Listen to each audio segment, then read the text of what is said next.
Pagi itu suasana di desa Sukamukti sudah terlihat begitu ramai.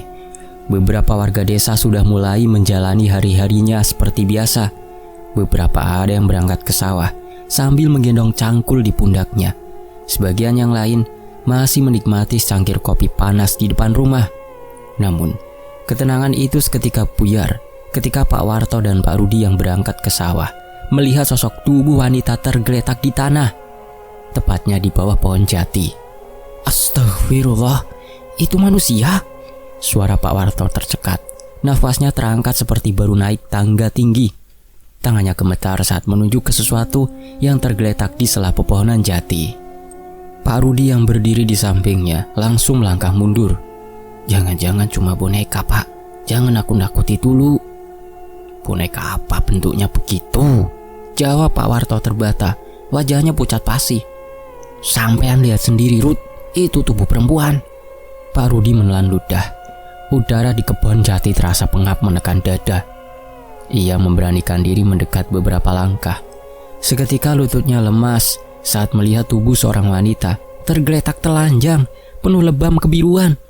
Rambutnya yang panjang menutupi sebagian wajah, sedangkan jemari tangannya terkunci kaku, seolah memegang tanah keras yang memar di sekelilingnya. Allahu Akbar. Suara Pak Rudi pecah. Siapa yang tega melakukan ini? Biadab. Pak Warto menutup mulutnya dengan tangan. Aku panggil warga lain dulu. Jangan sentuh apapun. Tanpa menunggu jawaban, Pak Warto langsung berlari meninggalkan tempat itu. Sementara itu, Pak Rudi masih duduk di samping jasad wanita yang ada di hadapannya. Pak Rudi melepaskan jaketnya dan menutupkannya ke tubuh wanita itu. Tidak butuh waktu lama, beberapa warga datang berlarian. Suara panik memenuhi kebun. Beberapa perempuan menjerit dan menutup wajah dengan selendang. Ya Allah, dia masih sangat muda. Lihat matanya terbuka seperti menatap kita. Siapa dia? Coba cek, siapa tahu ada identitas di dekatnya. Pak Adi, kepala desa, mengambil ponselnya dari dalam saku celana dan langsung menelpon pihak berwajib. Tangannya tidak stabil sehingga ia harus menghela nafas panjang sebelum berbicara. Pak, kami butuh polisi. Kami menemukan mayat perempuan di kebun jati arah utara. Tolong cepat. Suara burung yang biasanya ramai justru hilang sehingga hanya terdengar hembusan angin kering yang mengelus daun-daun jati. Bau tak sedap menyengat tajam, seperti tubuh yang sudah lama dibiarkan tanpa perawatan. Ketika polisi tiba, garis kuning langsung dipasang. Warga dilarang mendekat. Tetapi itu tidak menghentikan orang-orang yang terus berdatangan dari berbagai sudut desa. Rasa penasaran dan ketakutan bercampur jadi satu dalam tatapan mereka. Komandan polisi, Pak Anton, berdiri paling depan. Ia mengamati tubuh perempuan itu dengan wajah serius. Suaranya tegas saat memberikan perintah. Semua mundur, jangan ada yang menyebarkan foto. Kami akan membawa korban untuk identifikasi. Pak Adi mulai mendekat ke garis kuning. Pak, tolong selidiki benar-benar. Desa kami belum pernah ada kejadian seperti ini sebelumnya. Pak Anton melirik singkat. Kami akan berusaha, tapi sekarang biarkan kami bekerja. Para petugas mengangkat tubuh wanita itu dengan hati-hati. Saat tubuhnya terangkat, terlihat bekas luka memar di kedua lengan seperti bekas genggaman kuat yang membuat kulit pecah dan membiru. Di bagian leher, guratan memanjang menandakan kesakitan yang berat sebelum nafas terakhirnya terputus. Sore itu, ketika ambulan dan polisi meninggalkan kebun, warga masih berkumpul dengan wajah tegang. Kalau sampai ini pembunuhan, pelakunya pasti orang luar desa, ucap Pak Warto, berusaha menenangkan diri. Belum tentu, jawab Pak Rudi pelan. Tidak ada yang tahu kegelapan hati seseorang. Beberapa hari berlalu, salah satu polisi ditugaskan untuk menemui Pak Adi, kepala desa Sukamukti. Polisi tersebut menjelaskan jika mereka tidak menemukan identitas apapun dari korban ataupun petunjuk tentang kematian korban. sehingga polisi memutuskan untuk menutup kasus tersebut. Bagaimana bisa polisi tidak menemukan apapun? Tanya Pak Adi. Nada suaranya terdengar sedikit kesal dan penuh amarah. Kasus ini akan kita pindahkan ke tingkat kabupaten. Kenapa pindah tiba-tiba? Tanya Pak Adi penasaran. Agar kami tahu siapa wanita itu sebenarnya. Dan dengan begitu, kami bisa melakukan penyelidikan atas kasus ini. Baik, kalau begitu saya percayakan semua kepada pihak kepolisian. Sejak saat itu, polisi memutuskan untuk menutup kasus itu secara permanen. Desas-desus mulai berputar di antara warga. Ada yang bilang pelakunya orang berkuasa. Ada yang bilang korban adalah pekerja dari kota. Ada pula yang percaya bahwa polisi sengaja menghentikan penyelidikan. Pak Rudi berbicara kepada kerumunan sambil memandang langit mendung. Aku tidak mengerti. Baru kemarin katanya penyelidikan terbuka untuk umum. Tiba-tiba semuanya diam. Seolah-olah seseorang membayar agar kasus ini lenyap, bisik seorang lelaki parubaya. Kalau benar begitu, berarti korban ini dibungkam 2 kali. Timpal Pak Warto lirih. Saat hidup dan saat meninggal, lanjutnya. Tanpa identitas dan tanpa keluarga yang datang menjemput. Jenazah perempuan itu akhirnya dimakamkan di pemakaman umum pada hari keempat. Hanya sedikit orang yang ikut mengiringi. Tidak ada keluarga yang menangis. Tidak ada doa panjang, hanya kesedihan aneh yang menggantung di udara.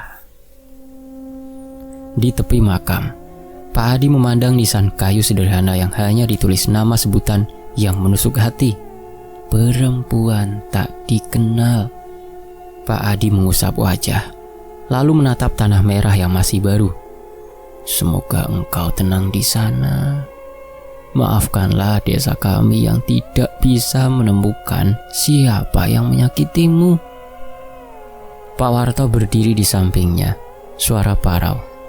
Andai kita datang lebih pagi, mungkin kita bisa menyelamatkanmu. Saya tidak yakin dia meninggal kemarin, jawab Pak Adi pelan. Tubuhnya seperti sudah menunggu lama untuk ditemukan. Petang mulai turun. Para warga satu persatu pulang, meninggalkan makam yang sepi. Angin dingin menyusup masuk melalui celah pepohonan jati yang bergoyang pelan. Pak Rudi berbalik, hendak pergi ketika terdengar suara melengking panjang. Seolah berasal dari kejauhan, namun terasa dekat menusuk telinga. Jeritan itu penuh rasa sakit dan marah, membuat Pak Rudi membeku dan bulu kuduknya berdiri. Pak Warto, sampean dengar? Pak Warto menoleh cepat, wajahnya memucat, matanya membesar. Itu suara perempuan dari arah kebun. Jeritan itu menggema lagi, lebih tinggi, seperti merobek udara sunyi. Beberapa burung berterbangan dari pepohonan. Sayap mereka memukul udara dengan keras. Pak Rudi menatap nisan tanpa nama itu. Apakah dia belum tenang? Pak Warto memegang lengan Pak Rudi dengan suara bergetar. Rudi, kita pergi. Tempat ini tidak mau ditinggalkan begitu saja. Keduanya melangkah menjauh sambil sesekali menoleh ke belakang. Suara jeritan terakhir menggema seperti tangisan yang menahan dendam sangat dalam. Sejak hari itu, tidak ada yang berani berjalan sendirian ke arah kebun jati, dan bisik-bisik warga mulai muncul mengenai ruh yang belum menemukan keadilan. Hari-hari berlalu dengan cepat. Tanpa terasa, 2 tahun berlalu sejak penemuan mayat pagi itu. Di desa yang lain, tepatnya desa Sumber Sewu, sebuah desa kecil yang terletak tidak jauh dari desa Sukamukti. Aku masih tidak percaya akhirnya kita pulang ke sini, Mas. Nani menatap keluar jendela mobil yang terus melaju di jalan berbatu. Rambutnya berantakan karena angin. Matanya tampak lelah setelah perjalanan panjang. Ini keputusan tepat. Kita mulai hidup baru, jawab Damar sambil mengatur kemudi. Senyumnya tipis, lebih terlihat sebagai upaya menenangkan diri. Gak ada yang perlu dikhawatirkan. Aku berharap begitu. ucap Nani pelan. Tempat ini terasa sunyi aneh, seperti ada sesuatu yang menunggu. Damar terkekeh hembar. Kau hanya belum terbiasa. Desa ini tenang, tidak ada yang perlu ditakuti. Mobil tiba-tiba berhenti di depan rumah besar bercat putih kusam. Halaman dipenuhi rumput tinggi yang tidak terurus. Pintu kayu terlihat retak di berbagai bagian. Di belakang rumah deretan pohon jati menjulang tak bergerak, berdiri seperti penjaga yang diam. Rumah itu adalah peninggalan orang tua Damar. Disinilah Damar dilahirkan dan dibesarkan sebelum pindah keluar kota untuk bekerja. Nani menelan udara yang terasa dingin menusuk tulang rusuk. Ia memandang sekeliling. Bulu kuduknya meremang tanpa sebab. Rumah itu tampak seperti menyimpan rahasia yang tidak ingin diungkapkan. Rumah ini terasa seperti sudah menunggu lama. Kayak serem gitu, gumamnya. Damar mengangkat koper dari bagasi. Jangan berpikir macam-macam. Semuanya akan baik-baik saja. Nani mengangguk, meski dadanya terasa berat. Ya, semoga saja. Nani adalah wanita berusia 29 tahun, lembut dan penuh empati. Ia berasal dari keluarga sederhana dan bekerja sebagai perawat di sebuah klinik sebelum menikah. Sementara Damar, 32 tahun, adalah lelaki berwatak tegas namun tertutup. Ia jarang terbuka tentang masa lalunya dan tidak pernah mau membicarakan alasan sebenarnya meninggalkan desa 2 tahun sebelumnya. Ketika mereka memasuki rumah, suara pintu mengerang panjang seperti protes terhadap kehadiran tamu baru. Bau apek menusuk hidung, langit-langit tampak gelap, dan sudut-sudut ruang dipenuhi bayangan yang terasa bergerak. Sejak kepergian Pak Doni, ayah Damar, 1 tahun lalu, rumah itu memang tidak pernah ditempati. Hanya sesekali Pak Suryo, paman Damar, dan Lastri, istrinya, yang masuk ke dalam rumah untuk membersihkan rumah itu. Kita harus banyak membersihkan, ujar Nani berusaha tersenyum. Tentu, tapi kita lakukan besok saja ya. Aku sudah capek setelah perjalanan jauh, dan aku yakin kamu juga pasti sama, sahut Damar. Iya mas, ya udah sekarang kita istirahat dulu. Nani langsung melingkarkan tangannya ke lengan Damar, suaminya. Langkah kaki mereka menggema di lantai kayu yang dingin. Setiap pijakan terdengar seperti seseorang berjalan di lantai atas, mengikuti ritme langkah mereka. Nani berhenti dan menoleh perlahan. Mas, kamu dengar itu? Apa? Tanya Damar. Ia berusaha menajamkan pendengarannya. Seperti ada yang berjalan di atas. Itu suara papan lantai. Rumah tua seperti ini wajar bunyi begitu. Namun raut wajah Damar berubah pucat sekejap sebelum ia memalingkan wajah agar Nani tidak melihat. Malam itu Damar mengajak Nani untuk mengunjungi rumah Pak Suryo, paman Damar, yang tinggal tidak jauh dari rumah itu. Akan tetapi, Nani menolaknya dengan alasan tubuhnya masih terasa lelah dan lebih memilih untuk menata kamar tidur.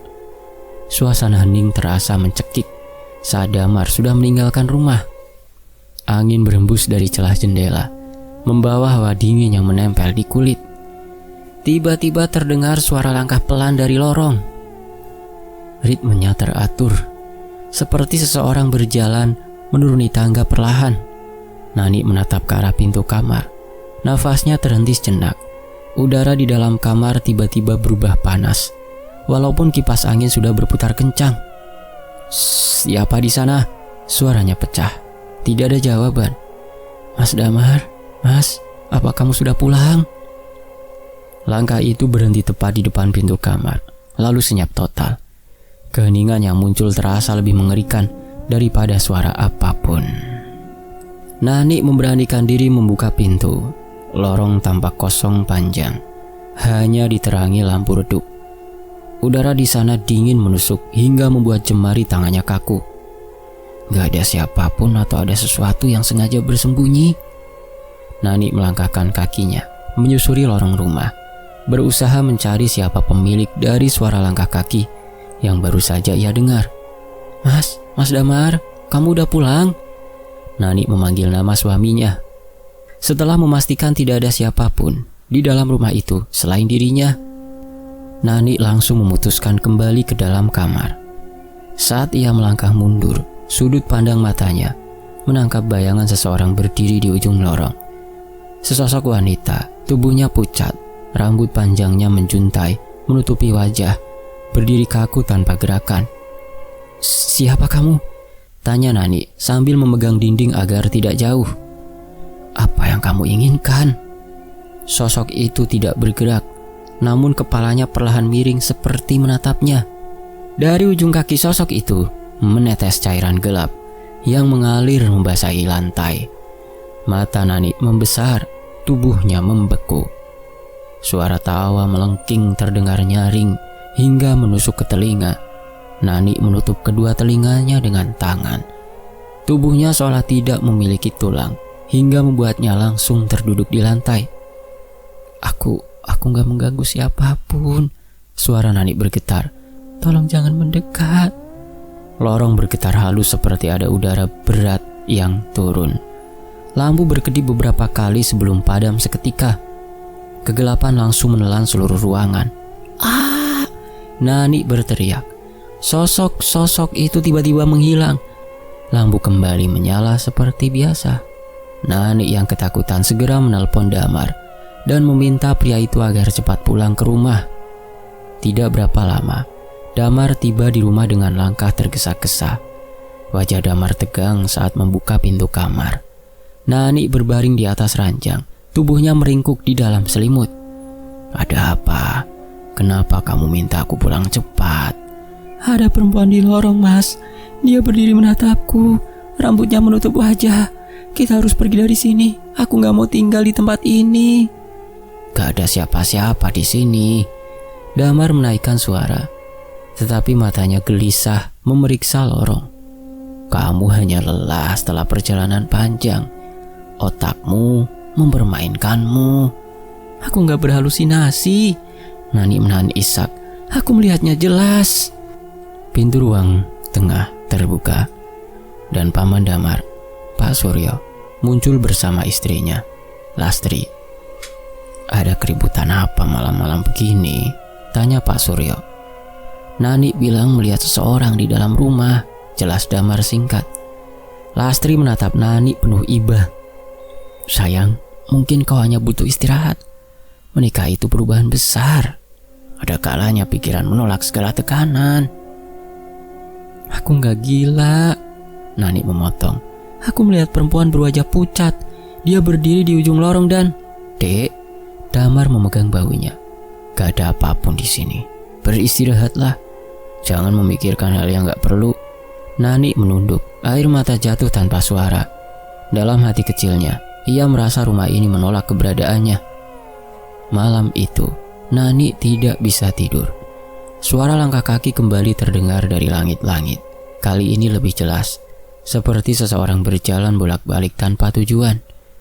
Ia menutup telinga, tetapi suara itu tetap menusuk. Di luar jendela, deretan pohon jati terguncang pelan, walau angin nyaris tidak ada. Suara seperti rengekan lirih melayang dari arah pepohonan itu. Suara itu mengiris, membawa kesakitan yang dalam. Nani memeluk lutut, bergetar hebat. "Siapapun kamu, jangan muncul lagi. Aku takut." Di lorong terdengar suara gesekan kasar seperti kuku panjang menyeret dinding. Lalu suara perempuan samar memanggil namanya pelan, namun jelas menusuk dada. "Damar, Damar." Tubuh Nani membeku kaku mendengar suara itu. Kenapa dia memanggil nama Mas Damar? Nani merasakan hawa dingin menyentuh tengkuknya, seolah seseorang berdiri tepat di belakangnya. Bau anyir bercampur melati tipis mengambang di udara. Nani memejam kuat-kuat dan berdoa tanpa suara. Di luar lorong, pintu rumah mengeluarkan suara keras, menandakan tertutup kuat, seperti ada kekuatan tak terlihat memukulnya. Sejak malam itu, gangguan terus terjadi pada Nani. Tidak hanya secara nyata, bahkan dalam mimpi wanita itu juga muncul. Malam itu Damar terlihat rapi dengan kemeja coklat dan celana bahan hitam. Ia seperti bersiap akan pergi ke suatu tempat. Kamu mau kemana mas, malam-malam begini? Tanya Nani yang baru saja masuk ke dalam kamar. Damar menyisir rambutnya, memastikan rambutnya sudah rapi. Aku mau ke rumah Pak Surya sebentar. Mas, tolong jangan tinggalin aku sendirian di rumah ini. Suara Nani terdengar serak. Ia duduk di pinggir ranjang sambil memegang lengan Damar erat. Damar memalingkan wajah, menarik nafas panjang. Aku cuma mau keluar sebentar. Pak Surya minta bantuan sebentar di rumahnya. Aku takut kalau kamu tinggal sendirian di sini. Rumah ini kayak ada penghuni yang tak terlihat. Dek, dengar. Damar berjongkok agar sejajar dengan tatapan istrinya. Kamu butuh ketenangan, pikiranmu lelah. Jangan sampai kamu menyiksa dirimu sendiri. Aku masih waras, Mas. Mata Nani basah. Aku benar-benar lihat perempuan di dalam rumah ini. Aku yakin kalau aku gak salah lihat. Damar berusaha tersenyum, tetapi rahangnya tampak mengeras. Kalau ada apa-apa, kamu langsung hubungi aku. Aku janji akan langsung pulang dan periksa seluruh rumah nanti. Sudah, sekarang coba kamu tenang dulu. Nani menarik ujung bantal, menatap lurus ke arah pintu. Janji kamu gak lama. Iya, aku janji. Nani menghela nafas dalam, lalu menghembuskannya perlahan. Ya udah, kamu hati-hati ya mas. Damar mengangguk pelan. Ia langsung berjalan ke arah pintu kamar. Pintu tertutup pelan ketika Damar melangkah pergi. Keheningan menyergap, seperti selimut besar yang menekan dada. Nani menatap langit-langit lama, berharap suara langkah itu tidak kembali terdengar. Namun suara retakan kecil terdengar dari arah dapur. Keringat dingin mengalir di pelipis. Siapa di sana? Aku dengar kamu. Tidak ada sahutan. Hanya suara benda jatuh perlahan, seperti piring tergelincir dari meja. Suara pecahan memenuhi ruangan. Biar. Nani refleks bangkit dan menutup mulutnya dengan kedua tangan. Tubuhnya gemetar hebat. Mas Damar, tolong cepat pulang. Nani menggenggam ponsel dengan tangan bergetar, lalu menelpon suaminya. Sambungan hanya berdering panjang tanpa jawaban. Nani menggigit bibir, menahan tangis panik yang siap meledak. Sebuah suara menggaruk pintu dari arah lorong, lambat dan panjang seperti kuku menelusuri kayu keras. Pintu tiba-tiba bergetar keras, hampir jebol. Udara terasa menebal tak karuan, membuat nafas berat dan dada nyeri.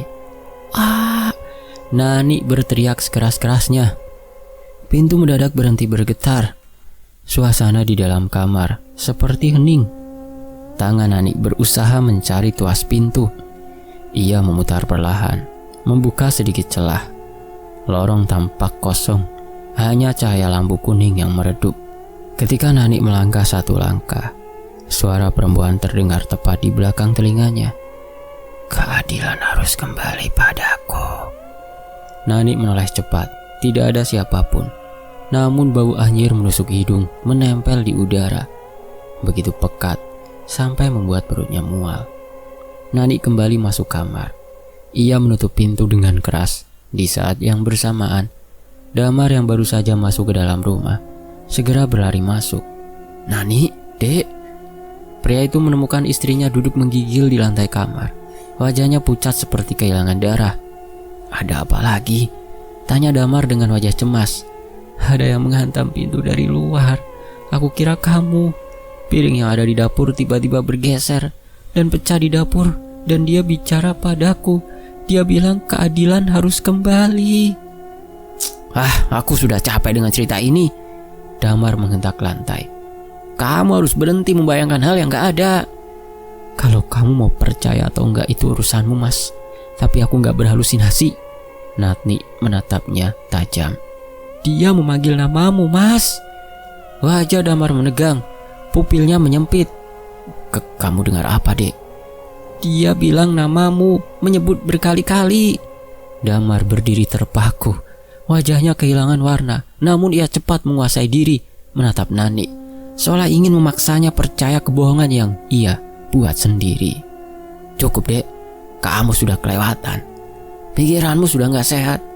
Suara Damar memecah keheningan malam. "Kamu sudah benar-benar kelewatan. Aku akan telepon paman dan minta dia panggil dukun untuk menolongmu." Damar langsung merogoh ponsel yang ada di saku celananya. Dengan cepat dan sedikit gemetar, jari-jari tangannya menekan nomor telepon Pak Suryo, pamannya. Tidak lama kemudian, Pak Suryo, paman Damar, masuk membawa seorang lelaki dengan pakaian lusuh membawa tas kecil. Matanya tajam seperti sedang memperhatikan sesuatu yang tidak terlihat. "Kami panggil beliau untuk membantumu," ucap Pak Suryo. Lelaki itu menatap Nani lama sekali, lalu mengelus lengan kanan seakan merasakan hawa tidak kasat mata. "Kau sering melihat perempuan? Wujudnya seperti apa?" "Tubuhnya pucat, rambutnya panjang berantakan, wajahnya rusak dan berdarah. Dia menatap ke arahku seperti ingin mengatakan sesuatu." Lelaki itu menelan ludah. "Aku ingin melihat ke seluruh rumah." Lelaki itu berjalan perlahan melalui lorong. Tiba-tiba ia berhenti tepat di depan dapur. Tasnya terjatuh sendiri ke lantai. "Tidak bisa," suaranya pecah. Gangguannya bukan seperti biasanya. Ada dendam besar menempel kuat. Kematian perempuan itu tidak wajar. Kalian harus pergi dari rumah ini, segera. Damar meraih lengannya. "Apa maksudmu? Bisa jelaskan?" "Aku tidak ingin terlibat. Tolong maafkan aku." Lelaki itu melangkah cepat menuju pintu, nyaris berlari tanpa menoleh. Ia menghilang begitu saja ke jalanan gelap. Pak Surya memandang Damar dengan bingung. Apa sebenarnya yang terjadi di rumah ini? "Gak ada apapun," Damar membentak. "Aku gak ingin mendengar satu kata pun tentang hantu atau segala omong kosong itu." Nani menutup wajah dengan kedua tangannya. Tangisnya pecah. "Kenapa kamu menolak melihat kebenaran, Mas? Ini nyata. Dia menderita. Dia ingin keadilan." Damar tidak menjawab. Ia hanya berdiri terpaku, tangan mengepal. Larut datang membawa suara lirih yang merintih dari luar jendela. Nani menoleh dengan mata melebar. Suaranya pecah, berat oleh rasa sakit yang tidak terbayangkan. "Damar, kembalikan keadilan untukku." Nani menutup telinganya, berteriak panik. "Mas, dengar itu, dia memanggilmu lagi." Damar memejamkan mata kuat-kuat. Tubuhnya bergetar hebat. Gak ada suara apapun. Tiba-tiba pintu kamar terguncang keras, seperti ada tangan raksasa mengguncang gagang pintu. Lampu ruang tamu padam. Hanya suara nafas berat memenuhi rumah. Di balik pintu terdengar suara tangis panjang, mengerikan dan penuh derita. Nani terduduk, wajahnya pucat pasi. Dia ada di sini. Dia gak akan pergi. Jeritan perempuan meledak hebat memenuhi seluruh rumah, panjang dan pecah. Jeritan itu membuat kaca jendela bergetar keras, seolah ingin runtuh. "Damar!" Semua penghuni rumah membeku, tidak ada yang berani bergerak. Dalam keheningan yang menyayat setelah jeritan itu sirna, aroma melati kental memenuhi kamar, begitu tajam hingga menusuk tulang. Semakin hari kondisi Nani semakin memprihatinkan. Tubuhnya kurus, wajahnya pucat seperti orang yang kurang tidur. Hampir setiap malam, Nani terus berteriak ketakutan. Ia berkata jika sosok wanita itu terus menghantuinya. "Mas, aku mohon jangan pergi dari sampingku." Suara Nani bergetar pelan. Ia memegangi kedua sisi kepala. Nafasnya tidak teratur. Damar berdiri terpaku di tepi ranjang. Wajahnya pantang mengakui ketakutan yang mulai menyusup. "Aku tetap di sini. Sudah tenang ya. Semua sudah berhenti." "Aku masih dengar dia," kata Nani sambil memeluk dirinya sendiri. "Suara itu masih ada, di luar, dekat jendela." Pak Suryo dan Lastri berdiri kaku di tengah kamar. Raut wajah mereka benar-benar tidak tahu harus berbuat apa. Suasana sunyi seperti membeku dan mengikat seluruh tubuh mereka. Bau melati yang menyengat masih menyelimuti udara, membuat dada terasa berat. "Apa kamu yakin gak ada yang bisa kamu lakukan, Pak?" tanya Lastri kepada suaminya. Pak Suryo hanya menggeleng. "Aku tidak pernah merasakan ketakutan sedalam ini seumur hidup. Suara itu bukan suara manusia." Nani memejamkan mata, tubuhnya goyah. "Dia di sini. Dia tidak pernah pergi." Tiba-tiba tubuh Nani terangkat kaku.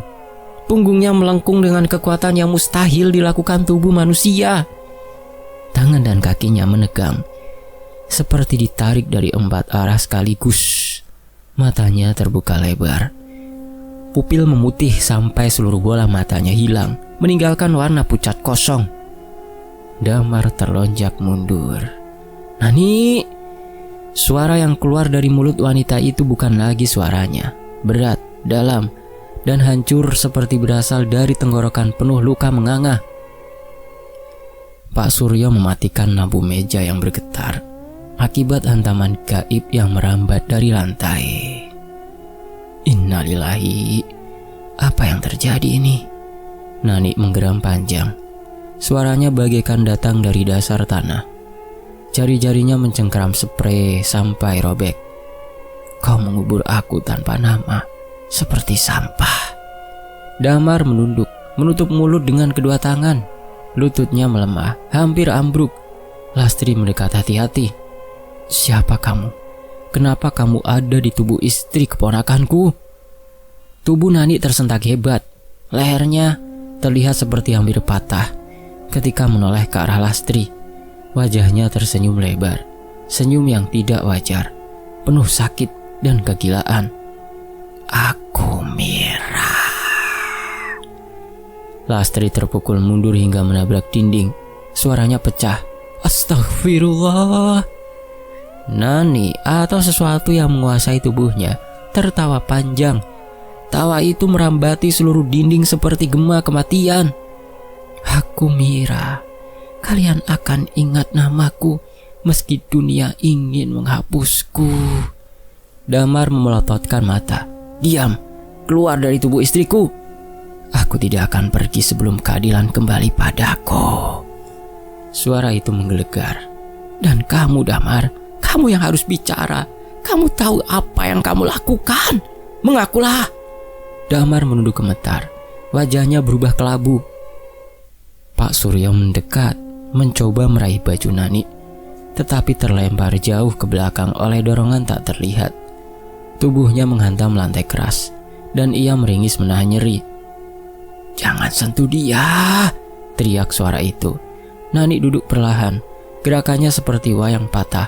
Kepalanya menoleh pada Damar dengan gerakan tajam. "Kau ingat malam itu di kebun jati? Ingat bagaimana kalian menertawakan teriakanku?" Damar menggigit bibir sampai berdarah. "Berhenti, aku mohon." "Kau merobek pakaianku. Kau menutup mulutku. Kau menatapku seperti aku tidak punya harga diri. Kalian semua." Lastri menutup mulut. Wajahnya pucat seperti kain putih. "Ya Allah, apa yang kau bicarakan ini? Aku dijarah oleh 4 lelaki, Damar dan 3 temannya." Suara itu menggeram panjang.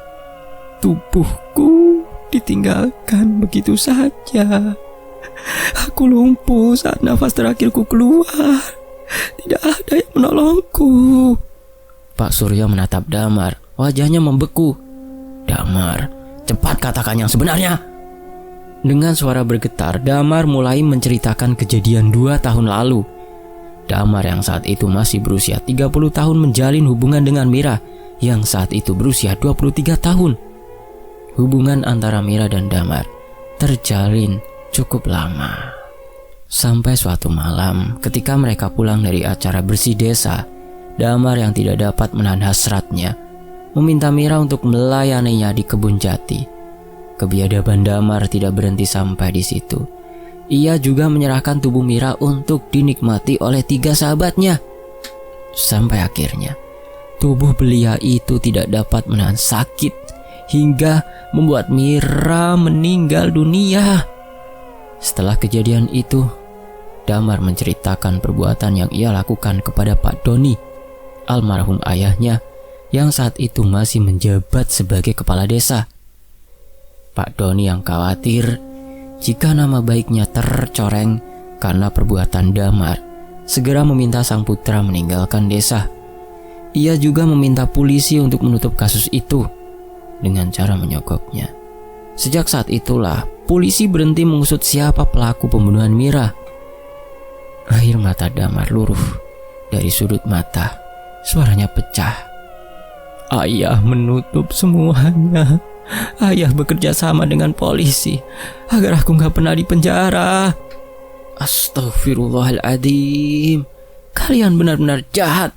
Jadi selama ini kamu meninggalkan desa bukan untuk merantau mencari pekerjaan, tapi melarikan diri. Biadab kau keponakanku.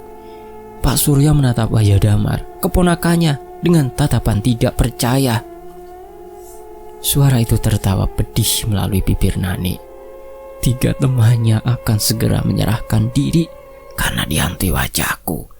Mereka mendengar rengekanku setiap malam. Mereka akan mengakui semua kesalahannya. Mereka akan membusuk di dalam penjara. Dan kau, Damar, kau akan mati di tanganku. Kau manusia paling pengecut. Suara itu menggeram. Aku mati sendirian dalam kegelapan. Aku berbaring tanpa siapapun menggenggam tanganku. Nani meraih leher Damar dengan kekuatan yang tidak masuk akal. Jari-jarinya menggenggam keras, membuat kulit leher Damar memerah. Kau mencuri hidupku. Sekarang aku akan mengambil apapun milikmu.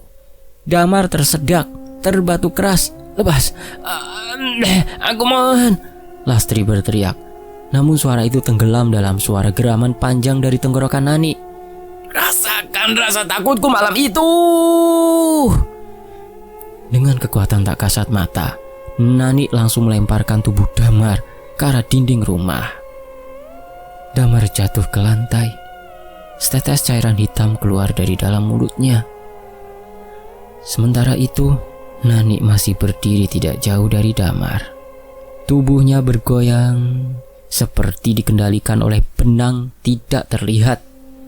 Wajahnya menunduk, rambut berantakan menutupi mata.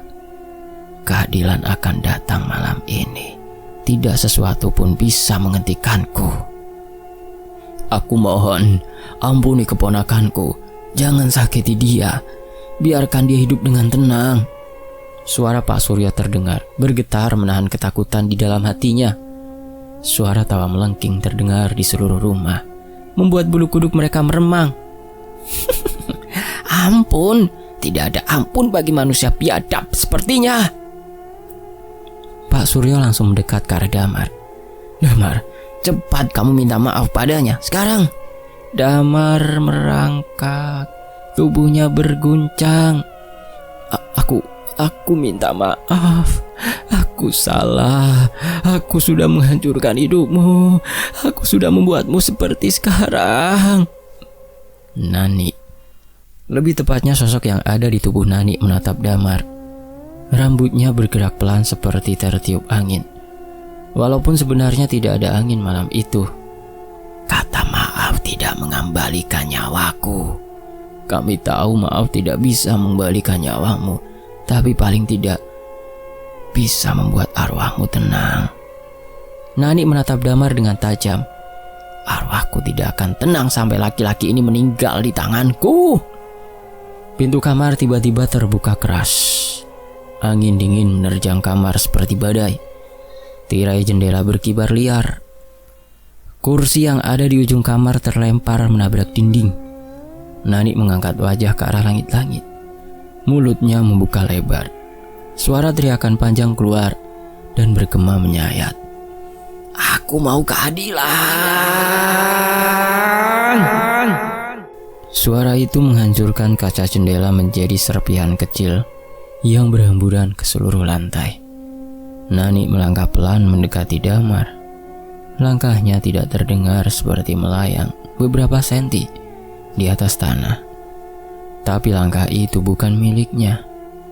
Cara tubuhnya bergerak seperti boneka kayu yang ditarik tali kasar. Aku tidak mati dengan cepat.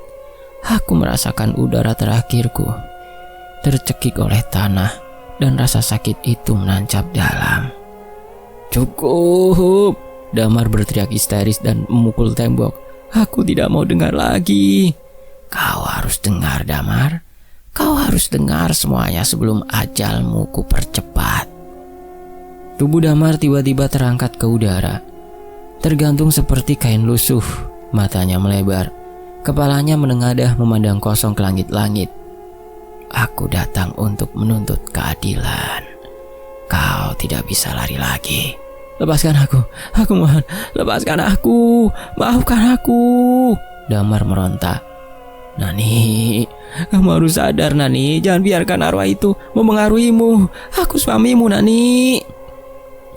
Damar berusaha menyadarkan Nani, istrinya. Namun semuanya sia-sia. Nani masih tetap dalam pengaruh arwah Mira. Tubuh Damar tiba-tiba dilemparkan ke dinding dengan kekuatan brutal. Brak! Darah memercik di tembok putih. Damar jatuh tersungkur. Tulang punggungnya terdengar patah. Pak Suryo dan Lastri berada di ruang tamu menjerit ketakutan. Suara langkah mereka tertahan oleh rasa ngeri yang melumpuhkan. Berhenti, ampuni keponakanku, teriak Lastri dengan suara pecah. Nani menoleh perlahan ke arah pintu, matanya hitam pekat. Dia tidak layak mendapatkan ampunan. Tubuh Damar kembali terangkat dan menghantam lantai. Duar! Darah menyembur dari mulut dan hidungnya. Kejang keras, nafas patah-patah. Maafkan aku. Suara Damar nyaris tak terdengar. Aku salah. Pengakuanmu terlambat. Hentakan terakhir terdengar seperti tulang yang dihancurkan dengan tangan kosong. Leher Damar terpuntir ke arah yang tidak mungkin dilakukan manusia hidup. Tubuhnya terkapar diam. Mata terbuka lebar dengan ketakutan yang membeku. Sunyi turun seperti kabut gelap. Suara tangis Lastri memenuhi rumah. Pak Suryo memeluk tubuh istrinya yang lunglai, hampir tak sadarkan diri. Nani terjatuh ke lantai. Tubuhnya lemah seakan disedot habis seluruh tenaga. Ia menatap sekeliling dengan mata kebingungan, tidak mengerti apa yang terjadi. Aku di mana? Suaranya lirih dan lemah. Pandangannya terpaku saat melihat tubuh Damar, suaminya, terbujur kaku di lantai. Nani langsung mendekat ke arah jasad suaminya. Mas Damar, bangun mas, jangan tinggalin aku. Tidak ada jawaban. Namun suara perempuan terdengar dari sudut kamar, menggema lembut dan penuh kelelahan. Aku bebas. Perlahan suara itu menghilang bersamaan dengan udara berat yang sejak tadi menghimpit rumah itu seperti batu besar. Keesokan harinya, kantor polisi dipenuhi wartawan. 3 pria menyerahkan diri dengan wajah bengkak dan penuh ketakutan. Mereka mengaku telah memperkosa Mira Pratiwi 2 tahun lalu dan membuang jasadnya ke kebun jati. Dia menghantui kami setiap malam. Kami tidak bisa tidur, kami tidak bisa lari. Salah satu dari mereka menangis histeris. Berita menyebar cepat melalui siaran televisi dan media sosial. Desas-desus campur tangan orang penting semakin menyebar luas. Walaupun pihak polisi tidak pernah mengungkapkan kebenaran yang sebenarnya. Sejak saat itu, nama Damar dan ayahnya tercoreng di seluruh desa. 1 minggu berlalu setelah meninggalnya Damar. Masyarakat desa Sukamukti berkumpul di makam tanpa nama di pemakaman umum. Papan kayu yang sebelumnya bertuliskan perempuan tak dikenal diganti dengan nisan batu sederhana. Mira Pratiwi 1989 hingga 2023. Keadilan telah kembali padanya. Bunga melati memenuhi pusara yang kini bukan lagi milik orang asing tanpa nama. Orang-orang menunduk hormat, beberapa menitikkan air mata. Nani berdiri diam memandang makam itu. Tatapannya lembut, suaranya nyaris seperti doa. Terima kasih sudah membebaskanku dari ketakutan. Tidurlah dengan tenang. Angin tenang menyusuri pemakaman, bukan dingin mengerikan, tetapi seperti pelukan hangat setelah penderitaan panjang. Di kejauhan, sekelebat rambut panjang bergerak pelan di antara pohon-pohon, lalu hilang tanpa suara. Tidak ada ancaman di sana, hanya senyap penuh kedamaian. 1 bulan setelah kepergian Damar, Nani memutuskan meninggalkan rumah besar di desa Sumber Sewu. Tidak ada satupun kenangan indah yang ingin ia bawa dari tempat itu. Setiap sudut bangunan terasa memanggil kembali teriakan malam kematian, dan setiap nafas yang ia hirup menanggung beban luka yang bukan miliknya. Nani pulang ke rumah orang tuanya di kota, membawa koper kecil dan selembar foto pernikahan yang kini hanya menjadi pengingat pahit tentang awal penderitaannya. Ketika mobil angkutan yang ia tumpangi bergerak menjauh, bayangan rumah itu semakin kecil hingga akhirnya lenyap di balik tikungan. Kali ini aku ingin hidup tenang, gumamnya pelan sambil menatap keluar jendela, berharap masa depan tidak lagi dihantui masa lalu. Nani tidak menoleh lagi, tidak ada alasan untuk kembali. Namun dalam keheningan perjalanan panjang itu, entah dari mana datangnya, aroma melati samar menyelinap di dalam mobil. Begitu lembut, seolah seseorang sedang mengantarkan salam perpisahan. Nani memejamkan mata, menahan nafas jenak. "Terima kasih Mira," bisiknya lirih. Untuk pertama kalinya sejak semuanya terjadi, Nani tersenyum tipis. Rasanya seperti menutup pintu yang selama ini terkunci oleh ketakutan. Selesai. Semoga tenang di sisinya, Mira. Wayne Anthony pamit undur diri. Terima kasih teman-teman sudah menyimak. Semoga bisa mengambil hikmah dari kisah ini. Sampai jumpa di kisah berikutnya. Wassalamualaikum. Terima kasih. Alhamdulillah.